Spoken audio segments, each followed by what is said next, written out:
¿Qué implicancias tiene esto? Pero ¿qué hay detrás, sinceramente? Hay que recordar que todo esto se da en torno a la investigación que se sigue contra la fiscal de la Nación, Patricia Benavides, y todo esto se da en torno, pues, al involucramiento que existe en un grupo de congresistas, por no decir gran parte del Congreso metido en este pleito. Entonces, ¿qué hay detrás? ¿En qué consiste este juego de tronos? ¿Qué hay? Voy a recibir a mi invitado, él ya se encuentra con nosotros, Miguel Antezana. Miguel Antezana, analista político, nos acompaña. Miguel, buenas noches, un gusto saludarte. Carlos, buenas noches, ¿cómo estás? Un gusto tenerte, Miguel. Yo decía y resumía la historia en una sola palabra, Juego de Tronos, ¿no? La lucha del poder. ¿Cómo tomas finalmente, antes de entrar ya a lo de Alberto Fujimori, todo lo que está ocurriendo en estos últimos días en el país? Bueno, está siendo muy bondadoso, muy amable de adjudicar Juego de Tronos, porque quien tiene tronos sería como un reyesuelo y en realidad no son muchos muy reyesuelos que digamos, ¿ah?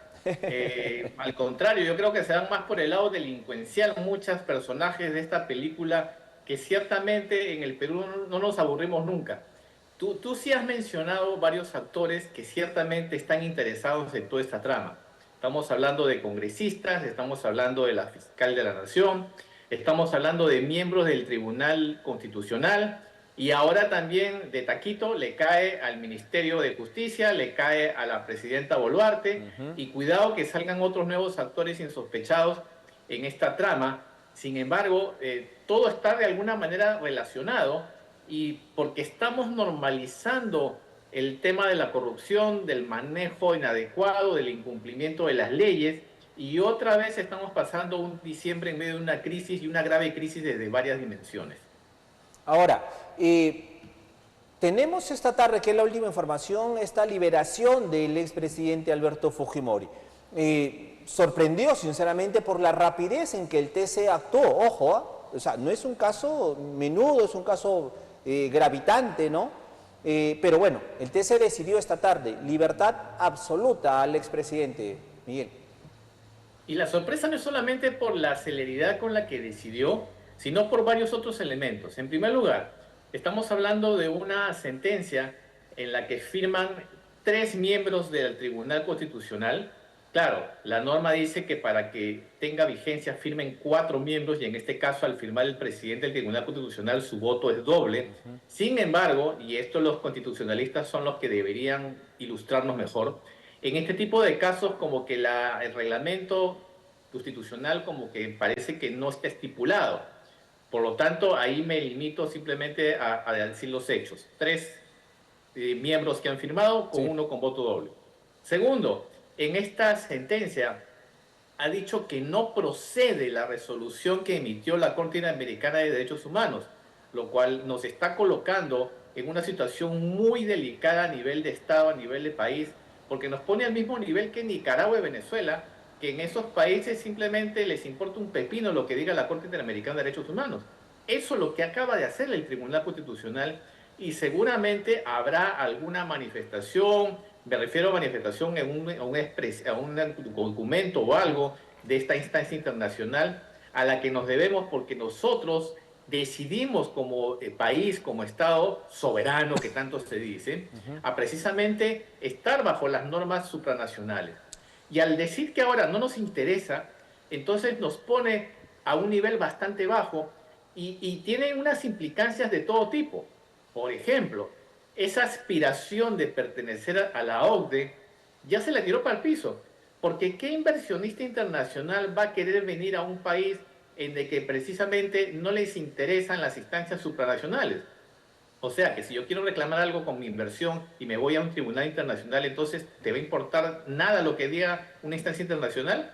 Entonces las consecuencias son políticas, son económicas, son precisamente a nivel de política internacional y ni hablar de las consecuencias internas.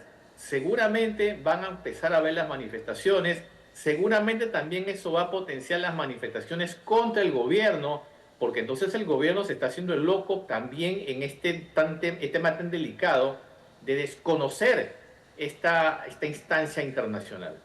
Ahora, justamente hablabas del gobierno, ¿no? Entonces, esta decisión tenía que pasar necesariamente por el gobierno de Dina Boluarte y tenía que decidir el TC o la Corte Interamericana. Estaba en entre esos dos caminos y decidió Dina Boluarte por el Tribunal Constitucional.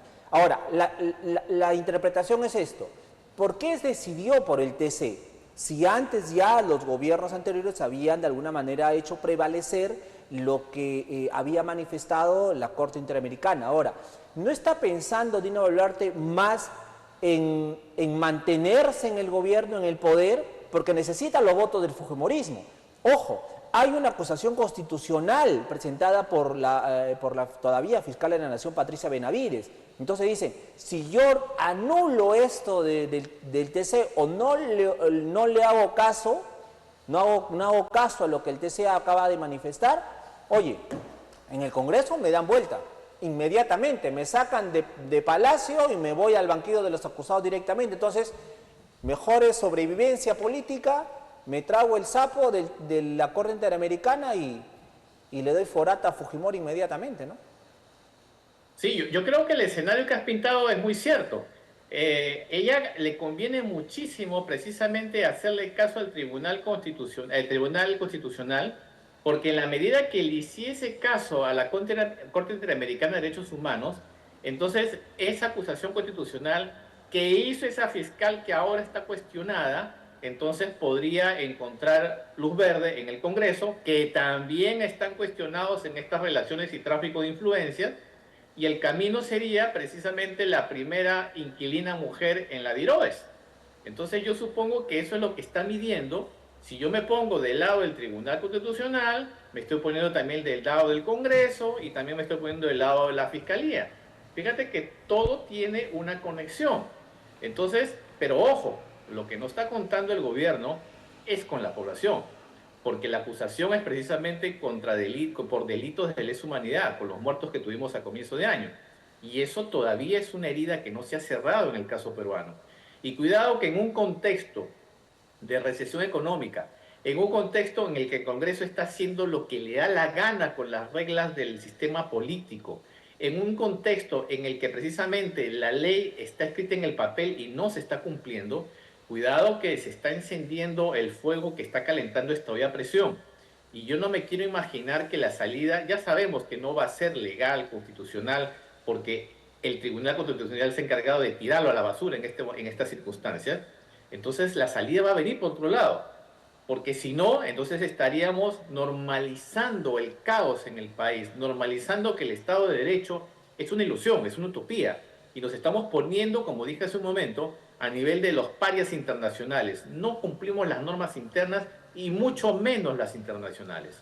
Cuidado, porque anteriormente se intentó liberar al expresidente y hubieron movilizaciones multitudinarias en varias regiones del país y ya se está comenzando ya a correr, ¿no?, a través de redes sociales, ¿no?, el indulto es un insulto y comienza nuevamente a generarse todo este descontento social.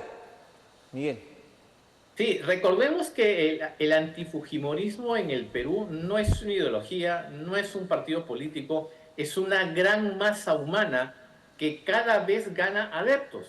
No solamente los que se sintieron agredidos, los que vivieron el régimen de Fujimori, sino también las siguientes generaciones, los hijos, los nietos, y además también Keiko Fujimori es la que se encarga de mantener viva el antifujimorismo, porque la actitud de ella siempre, ella soberbia, siempre ella de queriendo saber más que todos, además con la hipocresía política con la que se maneja. Por supuesto que van a haber marchas antifujimoristas y por supuesto que además van a ser multitudinarias, seguramente. Yo sé que hay muchos defensores y tienen todo el derecho de ser defensores del expresidente Fujimori. Sin embargo, también están los detractores que no se refieren como expresidente, sino como el exdictador, como el dictador Fujimori. Y ambas posiciones, cada una tiene los suficientes argumentos para defender. Sin embargo, hemos visto que el antifujimorismo ha tenido un gran peso electoral y un gran peso decisorio para elegir presidentes en el Perú. Si no, basta ver las últimas 3 elecciones que ha participado Keiko Fujimori y en el lugar que ha quedado. Por lo tanto, en un contexto de crisis política, el antifujimorismo tiene un peso muy importante, porque puede hacer también que este elemento que ahora es respaldo de Dina Boluarte, porque ella también se apoya en el fujimorismo, cuidado que también le hace temblar la base política que no tiene, porque recordemos que ella no tiene ningún partido que la apoye en el Congreso de la República.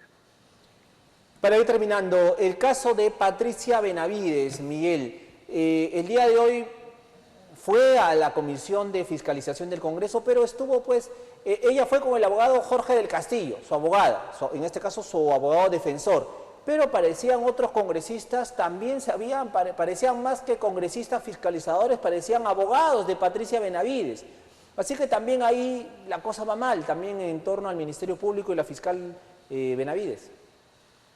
No, yo creo que la situación del Congreso es bastante delicada, porque se habla mucho de chats de nuevos congresistas que están por salir. Recordemos que el ex asesor de la fiscal aparentemente se ha allanado para lo que es la colaboración eficaz. Y recordemos que este Congreso precisamente también se quiso tumbar la colaboración eficaz. Fíjate que todo lo que ha hecho el Congreso es precisamente para salvar actos delincuenciales en las que ellos también están inmersos. Por lo tanto, la situación de los congresistas también es bastante peligrosa, y de la fiscal yo creo que un día importante va a ser mañana, cuando la Junta Nacional de Justicia tenga que evaluar la situación de la fiscal. La presentación que tuvo el Congreso, desde mi punto de vista, fue muy torpe porque además el contar con Jorge del Castillo, una persona también investigada por el tema de los cuellos blancos y de Odebrecht, por supuesto que no le ayudó en nada. Ahí hay una falta grave, ojo, cuidado con eso. Y además los argumentos que dio la fiscal de que quiere además interponer recursos para que la Junta Nacional de Justicia no lo investigue. O sea, quien quiere investigarla, que la quiera tocar, ella va a meter un recurso para que no la afecte. Entonces yo creo que poco a poco se le está moviendo el piso a la fiscal, y mañana va a ser un día muy importante dependiendo de lo que decida la Junta Nacional de Justicia. Efectivamente, mañana en todo caso tendremos, por un lado, la liberación, según todo indica, de Alberto Fujimori. Ya están sacando las cosas del señor Fujimori de la DINOES, ya están sacando sus cosas ya. Entonces, mañana se supone que le abren ya de par en par las puertas para que quede libre, ¿no? Con el respaldo del Tribunal Constitucional y del gobierno peruano a través de Dina Boluarte. Veremos qué ocurre, pero mañana también se presenta, por coincidencia, Patricia Benavides ante la Junta Nacional de Justicia. Todo esto huele mal, disculpen ustedes, amigos televidentes y Miguel, todo esto huele mal, o sea, todo esto huele a que se está manipulando y manoseando el sistema de justicia, la institucionalidad del país.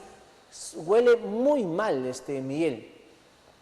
Yo le agregaría inclusive algo más, Carlos. No huele mal, apesta, desde hace bastante tiempo. Y esto coincide además con un fin de semana largo.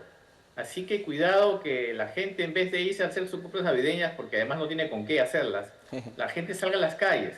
Así que mucho cuidado. Yo veo a una presidenta de la República muy confiada. Yo veo a una clase política, y clase entre comillas, porque en realidad no merecería esa calificación, muy confiados. Pero cuidado porque cuando la calle se calienta pasan muchas cosas distintas a lo que ellos creen. Efectivamente. Miguel, te agradezco muchísimo por estar esta noche con nosotros. Un abrazo a la distancia. Hasta otro momento. Un abrazo, Carlos. Un gusto. Un gusto. Miguel Antezana estuvo con nosotros, analista político, viendo pues el tema de la coyuntura, la liberación del expresidente Alberto Fujimori, la investigación que se le sigue a Patricia Benavides.